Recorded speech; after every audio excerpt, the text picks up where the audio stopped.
Bonjour à tous, j'espère que vous allez bien en ce mardi. Alors je voulais faire un petit éclairage pour vous. On est tous inquiets pour l'avenir, on a tous envie de savoir un petit peu ce qui va se passer dans notre futur. On a envie parfois d'être rassuré, de savoir si il y a un conflit qui va s'arrêter, si sa vie va s'améliorer, si une maladie va guérir, etc., etc. Donc il existe beaucoup de termes.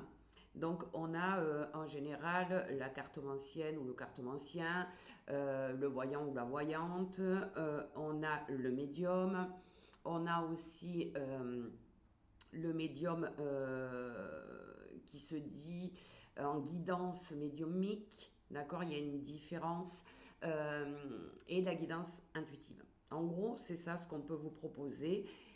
Alors, tout ce qui est tarot, tarologue, cartomancienne. Elles vont se servir de tarot ou d'oracle dont elles connaissent la signification et qui vont leur donner des images leur permettant de vous prédire l'avenir, les choses qui vont arriver dans votre vie.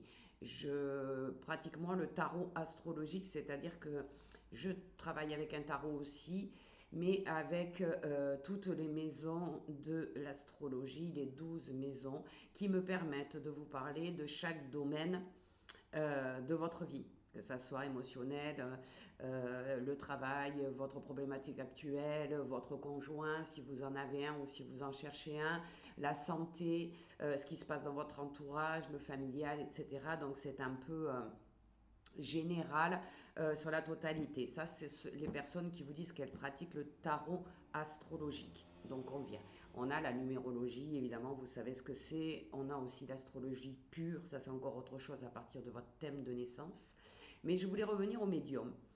Le médium, normalement, c'est celui qui communique avec les personnes décédées, qui va vous transmettre des messages provenant de personnes qui vous ont quitté trop tôt et avec lesquelles vous aimeriez avoir une guidance tout simplement, pouvoir échanger avec eux à travers le médium.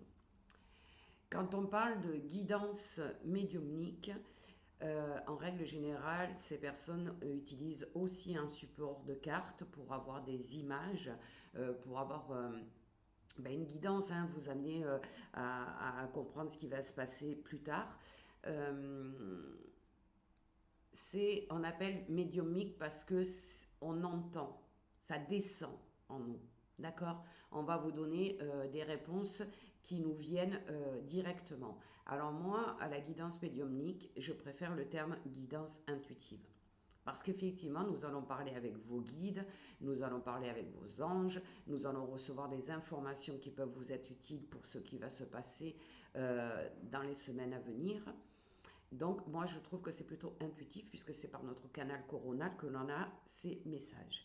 Savoir que ceux qui font des guidances intuitives ont aussi la capacité d'être voyants. Ils ont des images qui se présentent à eux, sans carte hein, tout simplement, et qui vont les éclairer sur votre futur.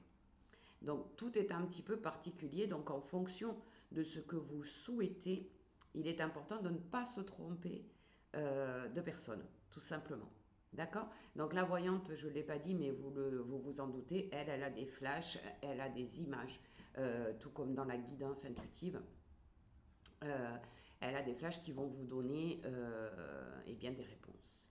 Je voulais m'attarder un petit peu sur la lecture d'âme. C'est un petit peu moins connu, même si j'en vois plein sur les réseaux. La guidance d'âme, ça n'est pas vraiment une guidance intuitive où on va vous parler d'avenir.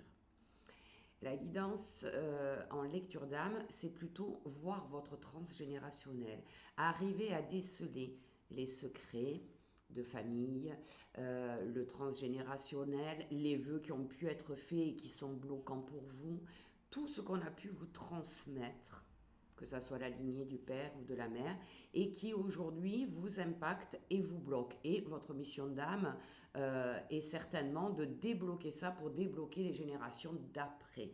Donc il y a énormément de gens qui sont obligés de travailler sur ça actuellement, puisque on est en train de vivre la fin d'un monde et que les enfants qui arrivent après nous ont besoin d'être libérés de tous ces fardeaux dont on a hérité et que l'on porte sur notre dos. Donc une lecture d'âme, c'est un petit peu ça, hein. C'est votre âme va communiquer avec la mienne, par exemple, ou avec celle de la personne que vous contactez, bien sûr, et va lui montrer les événements qui se sont passés dans la lignée féminine et masculine et qui font qu'aujourd'hui vous êtes impacté par ça, que vous avez beau travailler en hypnose ou autre chose, ça ne part pas parce qu'il y a un lien à couper. Et ce lien à couper, il faut le couper avec votre âme puisque c'est elle qui a fait les contrats d'âme pour votre vie actuelle. Par contre, parfois, on a effectivement des flashs en faisant une lecture d'âme, en nous disant, en nous montrant ce qui va arriver pour vous dans les semaines à venir, dans les mois à venir, quand vous aurez fait ce travail de lecture d'âme et que vous aurez compris ce qui est bloqué dans votre vie. Donc pour moi, c'est important de comprendre tout ça. Ça n'est que mon opinion, mon ressenti, ce que moi, on me donne pour explication pour chacun de ces termes qui peuvent être compliqués à comprendre quand on n'est pas dans ce milieu-là. Donc je vais vous souhaiter à tous une excellente journée. Si vous avez besoin de poser des questions sous cette vidéo, n'hésitez pas, je me ferai un grand plaisir euh, à vous répondre, tout simplement. Je vous souhaite donc une belle journée ensoleillée pour tout le monde et je vous dis à très bientôt. La carte du jour aujourd'hui, si vous l'avez vue sur les réseaux, est la guérison. Donc nous entrons dans une phase, comme on l'avait vu un peu il y a 15 jours avec les tarots astrologiques, dans une phase meilleure, avec plus de paix intérieure, de quiétude. Ça y est, ça commence à bouger et ça commence à aller vers du positif. Une porte se ferme sur toutes les épreuves négatives qu'on a pu passer ces derniers temps et une autre porte s'ouvre avec de la lumière. Donc, belle fin d'année à vous et à bientôt.